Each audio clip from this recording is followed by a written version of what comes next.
네, 안녕하세요. 최준영입니다. 오늘도 이란과 이스라엘 전쟁 이야기를 해야 됩니다. 사실 별로 기분이 좋지는 않습니다. 솔직히 말씀드려가지고 어쨌든 빨리 정리가 돼서 평화가 좀 찾아오고 사람들이 죽는 일이 없어졌으면 좋겠는데 이것들이 이제 계속 길어진다라는 생각에 사실 참 소개해드리면서도 마음이 무거워질 때가 많습니다. 어쨌든 이제 이란과 이스라엘 전쟁은 상당히 독특한 양상으로 전개가 되고 있죠. 양쪽이 잘 아시는 것처럼 중간에 시리아든지 뭐 이런 나라들을 끼고 있다 보니까 1000km 이상 떨어진 곳에서 지금 미사일 그리고 공군기를 통한 공방전입니다. 그러니까 어떻게 보면 인류 역사상 이런 전쟁이 있었나라는 생각이 좀 드는 거죠.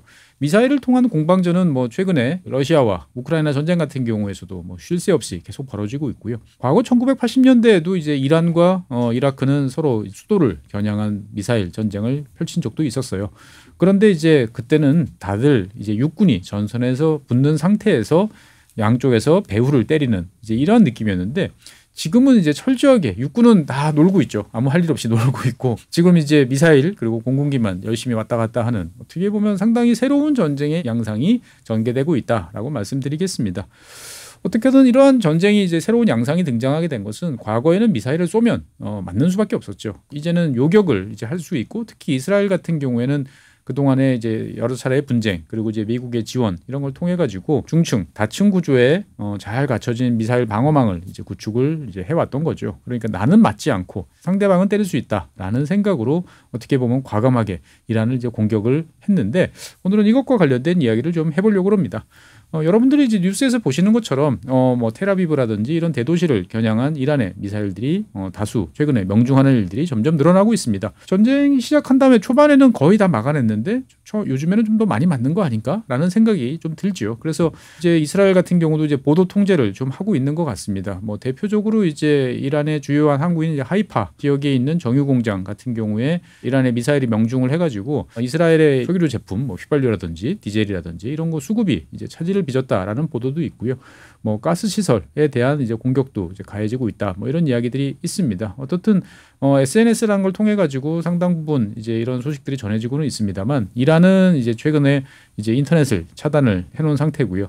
이스라엘 같은 경우도 공식적인 언론을 통한 이제 보도에 대해서는 검열, 통제 이런 것들이 점점 강해지는 이제 그러한 분위기입니다. 즉 나의 상처, 나의 피해는 줄이고 상대방의 피해는 강조하는 게 모든 전쟁의 특징이죠. 최근에 이제 가장 큰 이슈가 되고 있는 것은 이스라엘의 방공 요격 그러니까 이제 미사일을 요격하는 이 확률이 점점 낮아지고 있다라는 이야기들이 계속 나오고 있습니다. 지금 화면에 보시는 것처럼 미국의 뉴스에서 나오는 이걸 보면 이스라엘이 최근에 전쟁이 시작한 다음에 한 3, 4일 동안에 요격했던 것은 90% 이상이었습니다. 그러니까 한 400발 정도를 이란이 발사를 했는데 그중에 360발 정도를 이제 요격을 한 거죠. 그러니까 이제 90%입니다.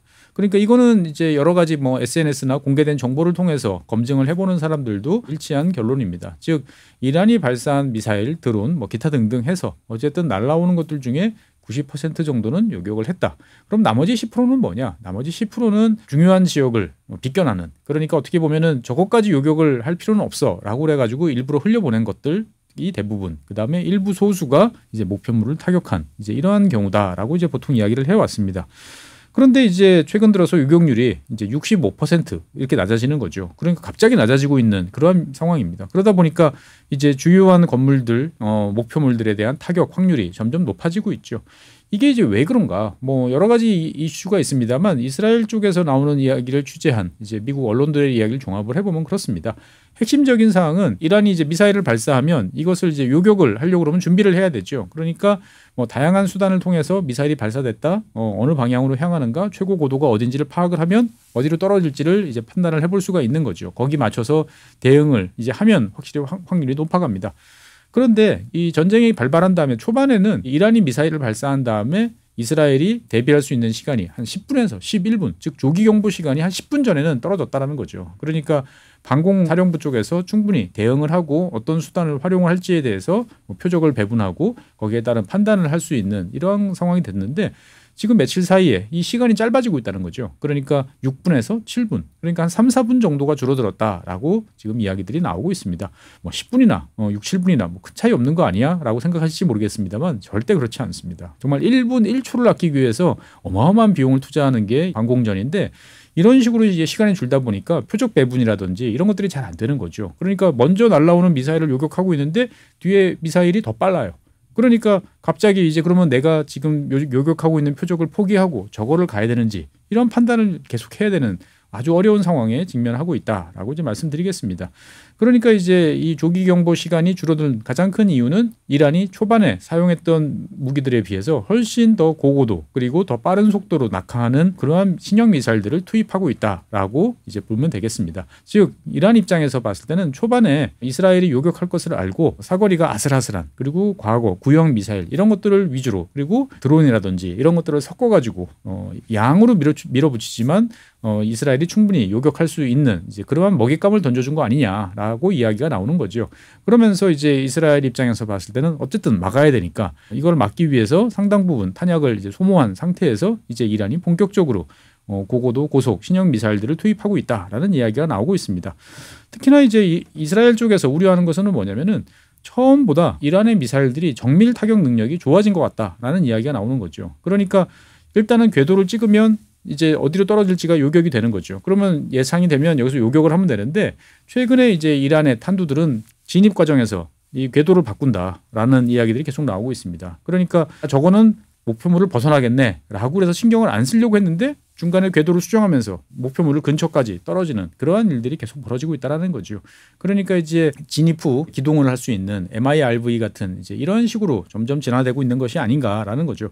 그래서 이제 최근에 그런 사례가 이란 미사일이 명중시킨 병원이 하나 있습니다. 사실 병원 같은 이제 이러한 공공시설을 이제 공격하는 것은 상당히 비난받아야 마땅한 일인데 이 시설을 보고 있으면 이런 식으로 화면에 보신 것처럼 상당히 이제 큰 피해를 입었습니다. 다행히 이제 뭐 사망자는 이제 그리 많지 않다라는 이야기가 나오긴 하지만 어떻든 이러한 병원이 이제 큰 타격을 입었는데 실제로 이스라엘 이제 국방군의 어떤 시설하고 한 1km 정도 떨어진 지역이다라는 거죠. 그러니까 상당히 근접한 지역을 정밀하게 타격할 수 있는 그러한 미사일들이 점점 늘어나고 있다라고 지금 이야기들이 나오고 있습니다.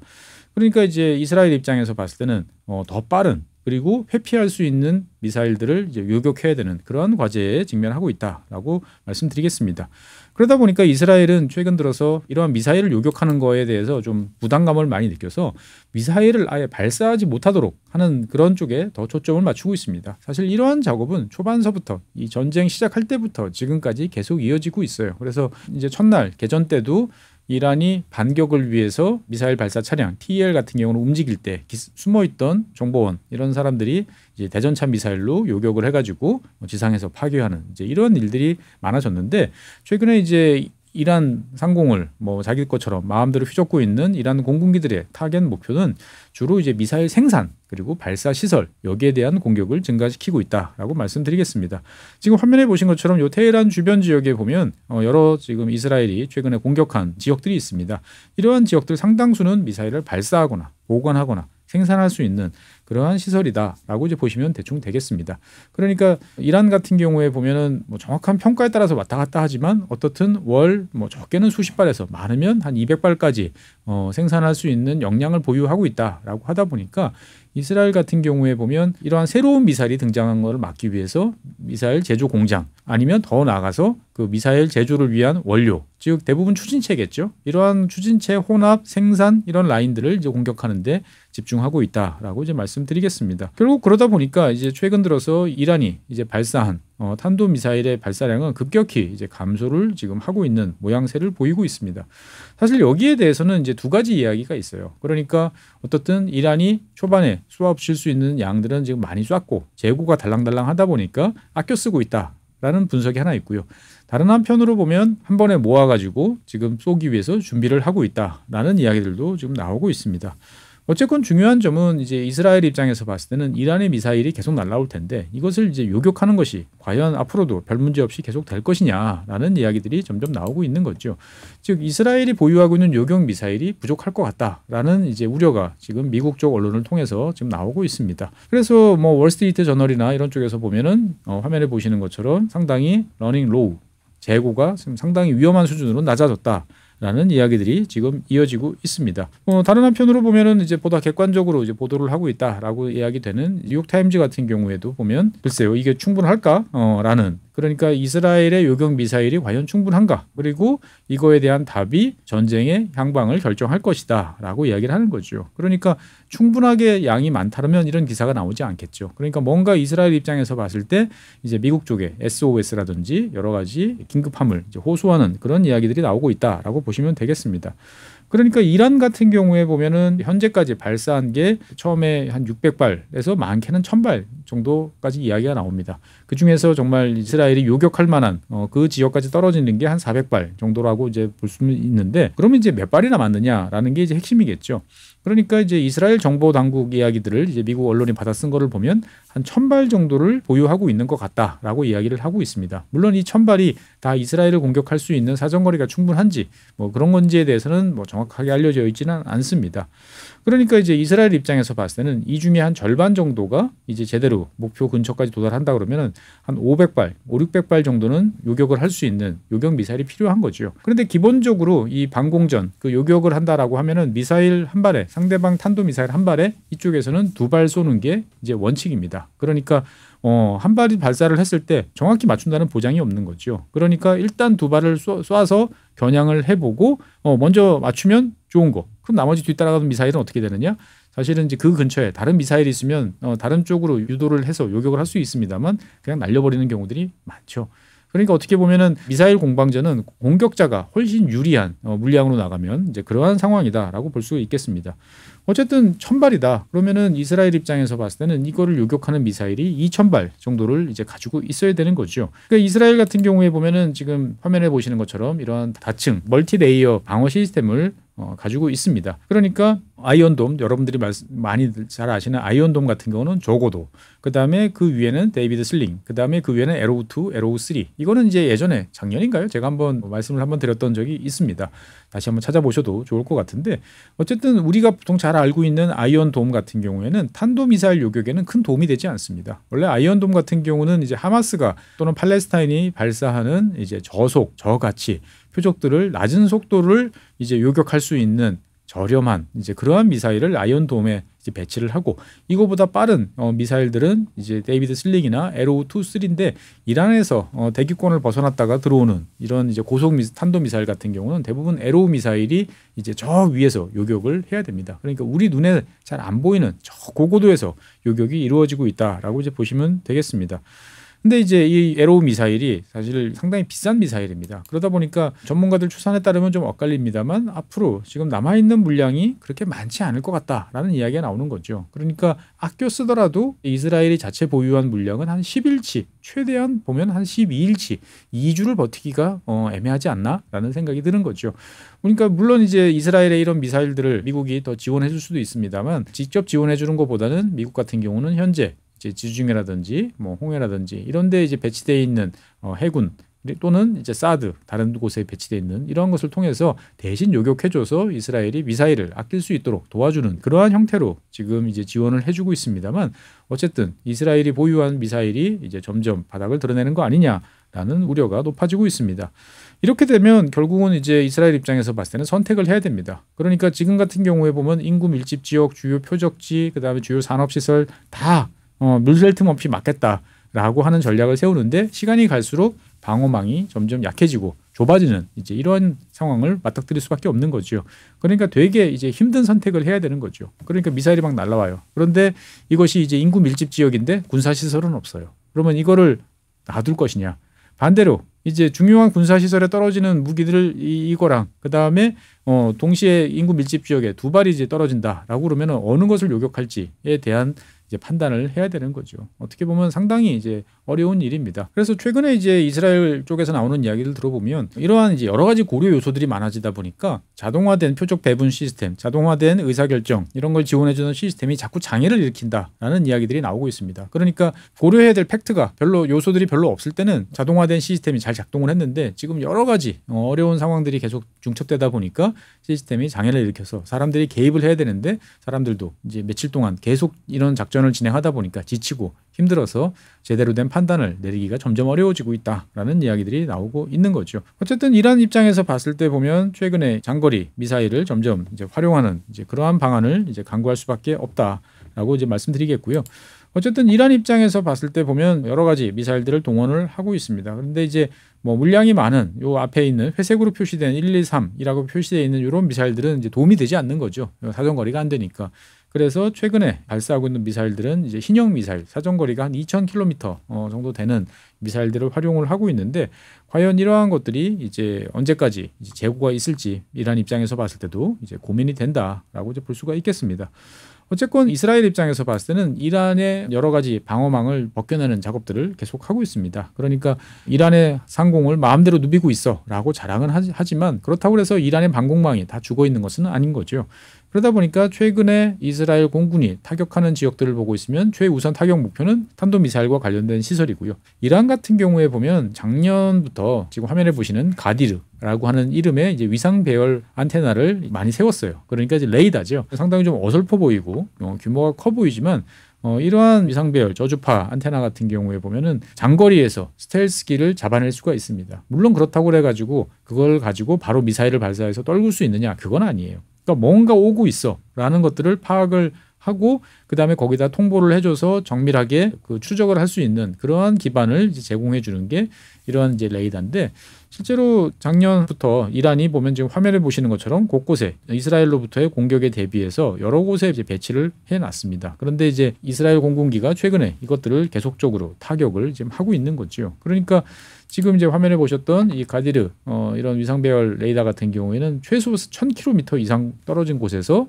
움직이는 일반적인 비행기는 물론이고 스텔스기 같은 경우도 상당 부분 포착을 할 수도 있다라고 그러니까 계속적으로 이스라엘 공군들이 여기에 대해서 공격을 하고 있는 거죠. 그러니까 이제 이런 거를 종합을 해보면 결국 중요한 것은 이제 돈이다라는 생각이 좀 듭니다. 그러니까 이스라엘이 하루에 이제 요즘에 미사일 이제 요격전 그리고 이제 이란을 때리기 위한 여러 가지 공군기 그다음에 거기에 탑재되어 있는 정밀 타격 무기 이런 것들을 합하면 정확한 추산은 아닙니다만 대략적으로 지금까지 나온 것들을 보면 하루에 최소한 4천억 원 우리 돈으로 그다음에 좀 많게 잡으면 한 6천억 원 그러니까 평균 잡아서 한 5천억 원 정도 쓴다고 보면 돼요. 하루에.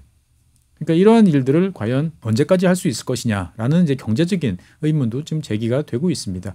실제로 이스라엘 같은 경우에는 지난번에도 한번 말씀드렸습니다만 2023년 10월달 이제 하마스가 이제 공격한 이후부터 지속적으로 지금 전쟁을 지속을 하고 있는 거죠. 그러니까 이번에 이란을 공격하기 이전까지 이스라엘이 각종 전쟁에 쓴 비용은 한 850억 달러. 정도로 추산이 되고 있습니다. 엄청난 돈을 이제 전비로 쓰고 있는데 과연 이제 이스라엘 경제 사정이 이걸 버텨줄 수 있을까라는 생각이 드는 거죠.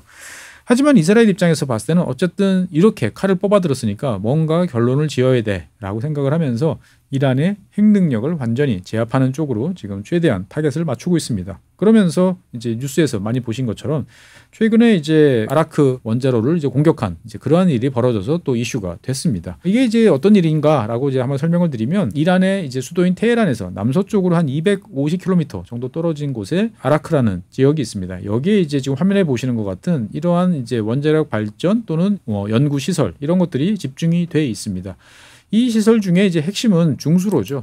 여기 지금 화면에 보이는 여기 동그랗게 보이는 요 지금 시설이 이러한 아까 보여드렸던 이 핵시설 중에 가장 중요한 중수로입니다.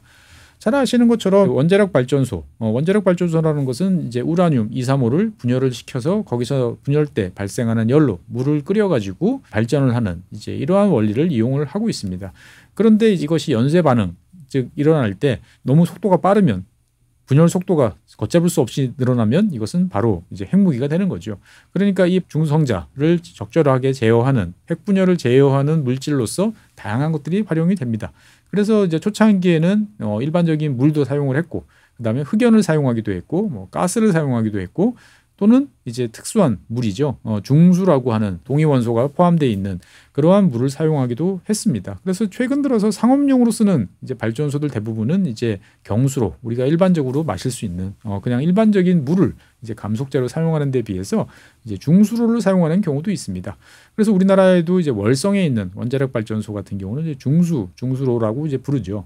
그래서 이 중수로를 사용하는 가장 큰 이유는 뭐냐? 중수로는 장점이 몇 가지 있습니다. 그러니까 경수로를 쓰려고 그러면 우라늄 235를 추출을 해가지고 이거를 농축을 시켜야 돼요.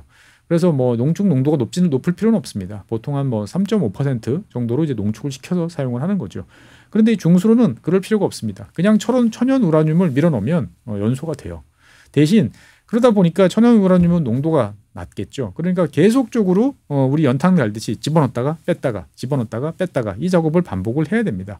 그러면 이제 어떤 일이 벌어지느냐? 실제로 이 중수로 같은 경우에는 그 폐기물이 많이 발생을 합니다. 그런데 이제 이 폐기물들을 재처리를 하게 되면 다시 태울 수 있는 물질들이 많이 있죠. 그런데 중요한 것은 뭐죠?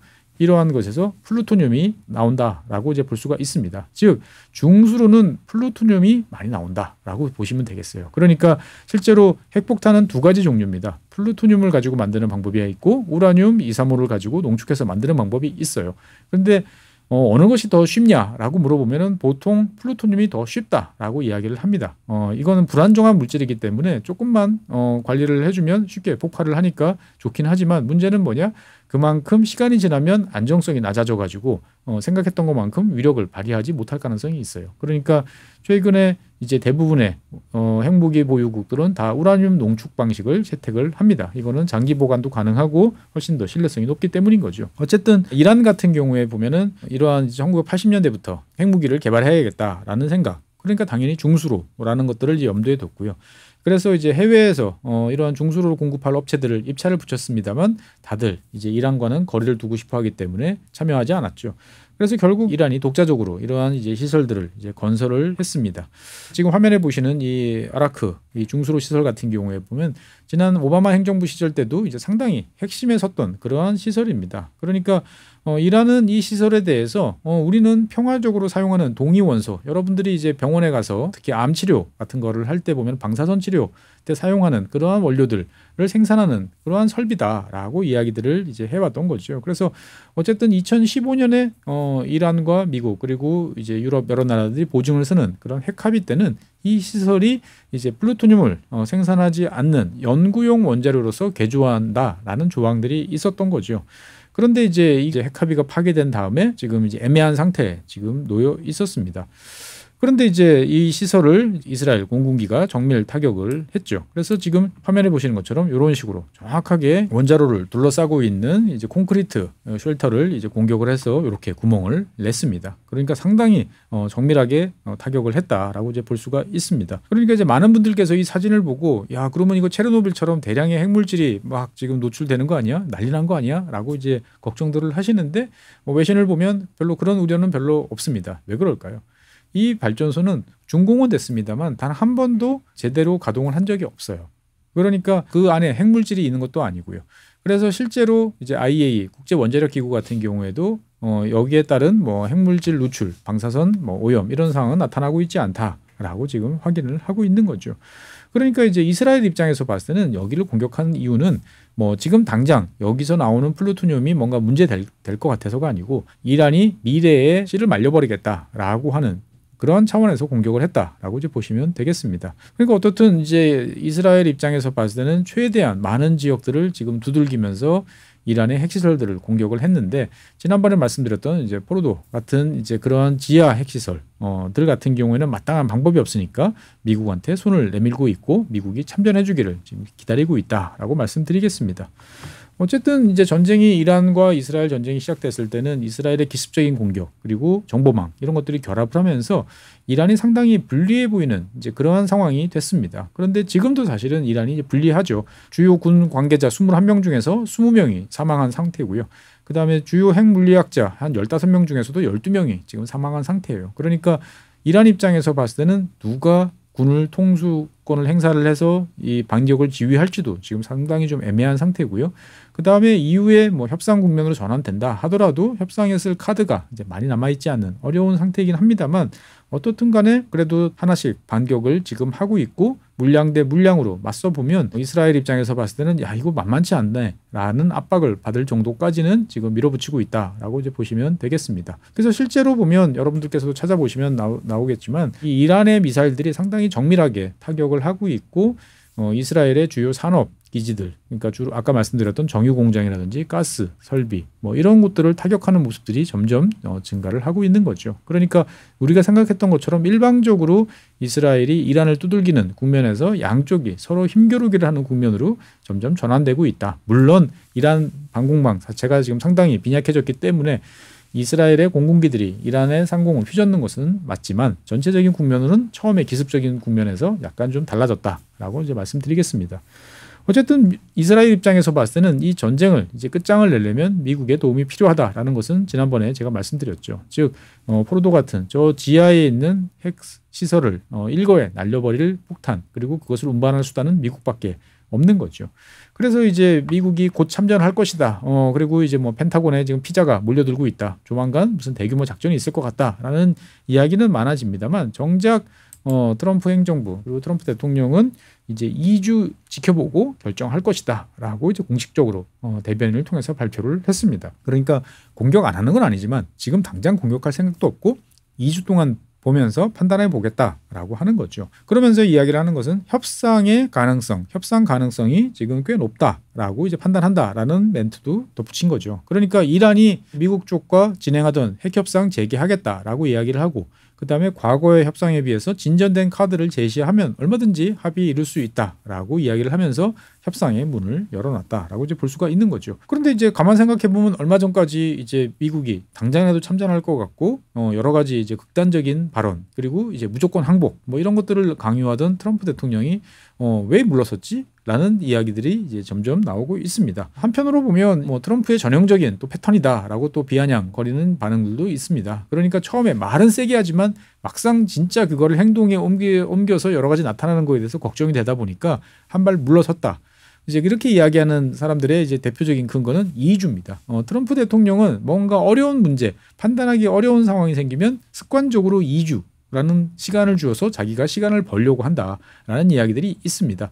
이렇게 따지고 보면 트럼프 대통령이 좋아하는 숫자들이 몇 개 있어요. 2주도 좋아하고요. 5천억 달러라는 숫자도 꽤 좋아하는 것 같습니다. 약간 입에 붙어서 그렇게 나오는 것 같은데 어떻든 트럼프 대통령 입장에서 봤을 때는 스스로가 2주 동안의 시간을 설정을 했어요. 그러면 이스라엘은 2주 동안에 이란의 공격을 막아내면서 자기들이 할 수 있는 일을 해야 되는 이제 그러한 상황이고 미국 입장에서 봤을 때는 트럼프 대통령은 이제 중요한 판단을 해야 되는 거죠. 어떠한 판단이냐? 지난주에 말씀드린 것처럼 정말 미국이 개입하면 한 방에 이란의 핵시설들을 날려버려서 이란이 더 이상 핵무기와 관련된 활동을 할 수 없도록 하는 게 확실한가라는 판단을 해야 되는 거죠. 매우 어려운 판단입니다. 왜? 일단은 들어오는 정보가 상반돼 있어요. 자기가 임명한 미국의 지금 정보 수장 같은 경우에 보면 여러 가지 미국의 데이터를 종합해 보면은 이란이 지금 갑자기 이제 핵 속도를 강화한다라고 볼 수 없다라는 이야기까지 공식적으로 한 상태죠. 근데 그에 비해서는 이스라엘 쪽은 지금 바로 문턱을 밟고 있다라는 이야기인 거예요. 누구를 믿어야 되나? 이게 하나. 그다음에 두 번째, 지난 시간에 말씀드렸던 GBU-57 같은 이제 이러한 지하 관통탄 이거를 도대체 쓰면 확실하게 격파를 할 수 있냐? 라고 지금 이제 물어본다라고 하는 이야기들이 나옵니다. 근데 중요한 점은 미 공군의 높으신 분들도 확신을 못한다라는 이야기가 나오는 거죠. 그러니까 잘 갖춰진 상황, 안정된 상황에서 이거를 떨어뜨렸을 때 시험을 해보면 돼요. 그런데 이것은 이제 실전에서 그렇다고 이제 정확하게 잘 이상적인 표적도 아니고 기울어져 있고 상대방이 어떤 반격에 나왔을지도 모르겠고 그다음에 지하에서는 얼마나 많은 보강 그리고 여러 가지 강화 이런 작업들이 이루어졌는지도 알 수 없다라는 거죠. 그러니까 2발이면 돼? 4발이면 되는 거야? 몇 발을 써야 돼? 라는 트럼프 대통령의 질문에 대해서 미 공군 관계자들이 현재까지 답을 찾지 못하고 있다라는 이야기들도 지금 나오고 있습니다. 또 하나 나오는 이야기는 뭐냐? 설령 이렇게 한다, 이렇게 해서 공격을 한다 하더라도 그 타격이 실제로 미치는 영향은 국소적일 것이다라는 거죠. 왜? 그러니까 이 시설이 넓게 지하에 퍼져 있는데 때려봐야 특정 부위만 무너뜨리는 정도 수준에서 끝날 수밖에 없다라는 거죠. 그러면 결국 나머지 지역들은 그대로 살아있고 지역을 복구를 해서 다시 작업을 하는 것들 같은 경우에 보면 한 6개월 정도면 가능하다라는 이야기도 나오는 거죠. 그러니까 결국 미국이 나서서 해봐야 모든 것을 끝장내는 종결자가 아니고 그냥 이란의 핵 개발 능력을 한 6개월에서 1년 정도 지연시키는 그 정도 효과밖에 없는 거 아니냐라는 거죠. 그러니까 실제로 이제 이 여러 가지 이야기들이 나오고 있습니다. 그러니까 아예 이렇게 신문에 공식적으로 나오는 거죠. 그러니까 실제로 벙커버스터 가지고 이게 문제를 해결할 수 있어? 라는 이런 질문에 대해서 여러 가지로 지금 의문이 제기되고 있다라고 이제 말씀드리겠습니다. 어쨌든 이제 미국 입장에서 봤을 때는 뭐 펜타곤 입장, 미국 국방부 입장에서 봤을 때는 대통령이 이제 하라면 이제 해야 되는 거죠. 그러니까 일단은 지금 여러 가지 계획을 세우고 있습니다만 사실 이란이라는 나라는 밖에서 물리적으로 쳐들어가기는 매우 어렵습니다. 그러니까 육군, 뭐 해병대 이런 작전을 하는 것은 쉽지 않다라고 말씀드리겠습니다. 왜? 이란이라는 나라는 주변이 잘 아시는 것처럼 다 산맥으로 둘러싸여 있습니다. 그래서 이란 이라크 전쟁 때도 그 해안가 주변 지역의 평원을 둘러싼 전쟁이지 그걸 넘어선 깎아지른 산맥을 넘어서겠다라고는 이라크도 생각지 않았고요. 이란의 북쪽은 카스피해는 근데 막힌 바다잖아요. 그러니까 미국이 작전을 할 수가 없습니다. 그다음에 동쪽, 이란의 동쪽은 아프가니스탄이잖아요. 그 아프간에서 다시 이것도 말이 안 되는 거죠. 남은 지역은 이제 동남쪽, 페르시아만 그쪽에서 상륙을 하는 이제 그런 지역인데 여기에는 조금 열려 있으며, 그러니까 상륙을 하더라도 주변에 이제 산맥이 있긴 합니다만 그래도 열려 있는 공간들이 좀 있습니다만 그런 공간들을 빠져나와 봐야 접할 수 있는 것은 이러한 사막입니다. 그러니까 이제 다시테 루트라고 부르는 어떻게 보면 지구상에서 가장 뜨거운 사막지대를 돌파를 해야 됩니다. 이 지역 같은 경우에 보면은 얼마나 뜨겁고 했는지 이 아까 말씀드렸던 지금 화면에 보시는 다시테 루트라고 하는 이 이란 동남부의 사막은 페르시아어로 공허한 평원입니다. 그러니까 비어 있는 평원인 거예요.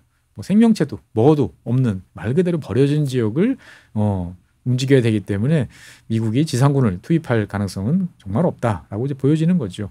이 지역 같은 경우는 여름철 지금이죠. 지금 같은 경우에 보면은 70도 이상까지 올라간다고 합니다. 지구상에서 가장 뜨거운 곳이다 보니까 여기에 가서 뭘 할 수는 없는 지역인 거죠. 결국 미국 내 분위기가 중요한데 지금 미국 내 분위기는 여러 가지 여론조사를 해보면 상당히 갈려 있어요. 근데 기본적으로 전쟁에 또 전쟁이냐라는 이야기들은 많이 나옵니다. 즉 미국인 60%는 정파를 막론하고 지금 전쟁에 대해서 반대를 하고 있고 이참에 이란을 때려야 된다라고 적극적으로 찬성하는 사람들은 16%밖에 없는 거죠.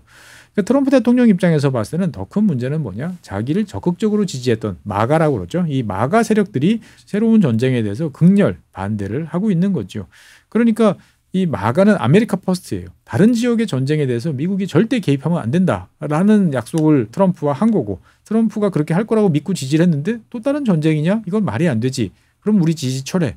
이렇게 나갈 수가 있습니다.